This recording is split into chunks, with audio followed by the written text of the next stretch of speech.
I'm fed up. You know what I'm fed up about? That you, out of all people, do not know how to play Sudoku. Now, I can't necessarily fault you on that because there are plenty of people who still don't know how to play spades. And that is a staple in many households, including mine. But if you're a person who loves numbers and you want to take things to the next level with challenging your brain and things of that nature, then 9 times out of 10 it's time for you to learn how to play Sudoku. But at the same time, I also know that you probably don't even know how to play it to begin with. You may have heard the word before and never knew what it meant. If you're a numbers person, if you're a puzzle person, Sudoku is the perfect game for you because it balances the two perfectly. So whether you've always wanted to learn or you're just intrigued and want to start learning today, keep on watching. I'm going to show you how to play. So I'm going to be using this Sudoku book right here, which is called Brain Crusher's Sudoku Puzzle Book. It's a very, very interactive book, and I highly suggest that you also get it as well if you also want to build on your Sudoku skills too. But in the meantime, we're going to use it to teach you how to play Sudoku and get better at the game as you continue to learn. So let's get started. Now, what I love about this book is not only can you customize it and make it your own, but it also comes with instructions at the front to help you out. So there's 6x6 puzzles and there's 9x9 puzzles, and you can go through and figure out how to play each one. But for now, I'm going to show you how to play the 6x6 one so that we can make it much easier. So with 6x6 Sudoku, the main goal is to fill this entire box with the numbers 1 through 6. Now, as you can see here, there are boxes divided up, 6 different boxes where you have to fill out the numbers 1 through 6. And there's also lines that go up and down and side by side that you also have to fill 1 through 6 with. Now, it's important to note that the best way to approach this is really however you feel comfortable with starting. But just to give you an example or a walkthrough of how to solve this particular puzzle, we'll go through it. So the whole objective is to not get the same number in the same spots. You want to make sure that each box has different numbers that go through 1 through 6, and so do the lines that go up and down and across as well. So for example, there's a 4 right here, which means that you cannot put a 4 right here in any of these 2 boxes because therefore it'll make this whole box incomplete. It'll make it missing the numbers that are missing here. And we'll get into that momentarily. Also, you can't, if there's a 5 right here, you can't put a 5 right here on this line because there's already a 5 right here and there's a number that needs to be put here, another one that is, to complete this line and to get closer to completing this box. So let's solve it. So for example, we see the numbers 1 through 6 are on here, but there's a number missing from this line, right? That number is obviously 2. So we put it there, and that brings us one step closer to solving the puzzle. Now, I also see in this box, now that we have that 2 there, there's one more number missing to complete it, and obviously that's 6. So we'll put 6 there. And this is basically what you have to do in order to solve the whole entire puzzle. Now, there are some loops, there are some tricky parts that you may have to get through, but just for the sake of us solving this puzzle, that is how you basically solve a 6x6 puzzle. You start off with however you or wherever you want to start at, and then just complete them going on, making sure that not one box has the same numbers, that all the numbers are different, or that all the lines have different numbers as well. So let's go on and complete the whole puzzle now. Since we have this box complete, let's work towards completing the whole box. So if I was to do this, I would go in and fill out the easier parts first, which are the lines or the boxes that only have like 1 or 2 boxes missing, because boxes like this where there's only like 2 numbers and you have to solve a lot, it'll be easier to solve those once you get the easier parts filled out. So with that in mind, I see that this line is missing the number 2 as well. So I'll put that there. And that completes this line. And now the next approach that I might do is to look at what would be the easiest. Since there are no more lines or boxes from what I see that have only 1 missing box, now we have to tackle it in a different way.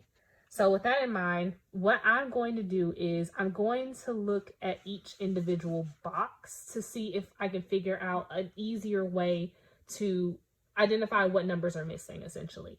So in this case, I see here in this box that the numbers 1 and 5 are missing.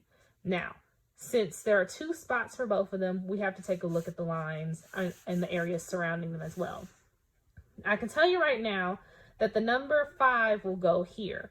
Why is that the case? Because there's a 5 already occupying this line. So therefore, if we put a 5 here, it would not be right. So therefore, we know that 5 goes here and 1 goes there. Now we're closer to completing the whole entire box. So with that in mind, I look at this line and I see that the only number missing is the number 6. So I can put that there as well. Now I can look back at this box since it's almost complete. This line's almost complete and things of that nature. And I see that the 2 numbers that are missing here are 1 and 3. Like I stated earlier, you can't have the same number in the in a corresponding line or box. So therefore, since there's a 1 on this line, we know that 1 cannot go there. Just like if we said that 3 would go here, it would be wrong because there's a 3 right here already. So we know that this is where 3 goes and this is where 1 goes. And we already completed half the puzzle now. We're almost there. So now we're going to move on to these spots since now we made it a little easier to solve the puzzle as a whole. So therefore, what we're going to see here is that the numbers 2 and 6 are missing. We already identified what these numbers are based on what's on the lines here. So we see that 2 goes here and 6 goes there. So now we're closer to finishing the puzzle, all because of these steps that we took. So now I see here that there's one number missing here, and that number appears to be 4. So I can put that there. Now you can maneuver however you want. And I cannot stress that enough. Maneuver however you want in this puzzle. It doesn't matter if you go box by box.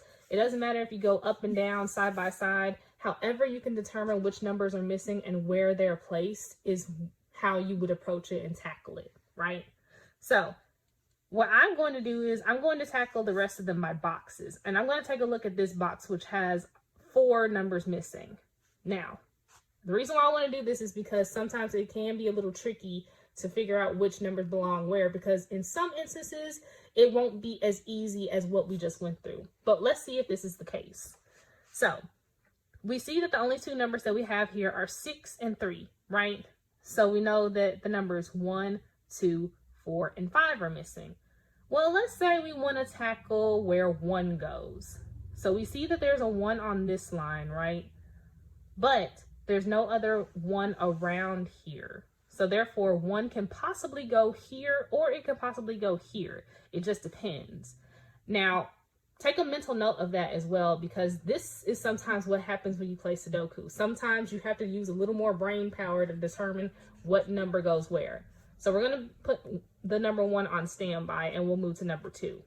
So if we look at number 2, we see that it's occupying this line, so it cannot go here. But when it comes to going up and down, there's no other 2s. So it can possibly go right here or right here too. Now, with that in mind, we're going to put that in the back of our minds as well. Let's move on to 4, right? So we see here, 4 occupies this line, so it can't go right here or right here. And 4 also occupies this line, which means it can't go right here, which means we just determined where 4 goes. It's right here, bringing us one step closer to completing the puzzle. Now, remember back to what we said about where 1 and 2 could potentially go. We said that for 2, it can only go either right there or right here because it was already occupying this line, right? So now that we have that 4 right there, we now know that 2 goes right here. Now, we can go on and finish up the rest of the puzzle. Let's move on to the number 5. We see that 5 occupies this line, so it's not going to go right here. So therefore, we know that the only number that can go there at this point is 1. So we can put that there and we can put 5 where it belongs right there.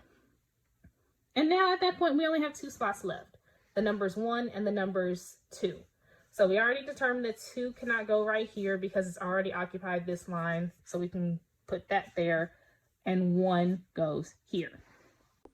And there you have it. Now you know how to play 6x6 Sudoku. And now you're on track to mastering the art of Sudoku itself. Now, I call it art because it's more than just a game. It's literally an exercise for your brain to help you become more mentally stronger and also help improve your thinking and analytical skills as well. Now, if you want to begin to practice on your own, I highly suggest that you get the Brain Crusher Sudoku puzzle book and follow along as I post these videos and as I continue to provide tips and tricks to help you out as well. It's a simple book, it's very, very effective, and it allows you to continue to build these skills on your own as well. Like I said, it has instructions inside and everything. You can make it your own, put your name in it, do whatever you want with it. But my goal here is to really get you to master this art because it is very great if you really tap into it. So the link will be in the description if you are interested. But until next time, let me know what your favorite part of this video was. Let me know if you have any questions about how to play 6x6 Sudoku, or if you have any other Sudoku questions in general too. I'll be happy to answer them in the comments. So until next time, I will see y'all soon. Bye.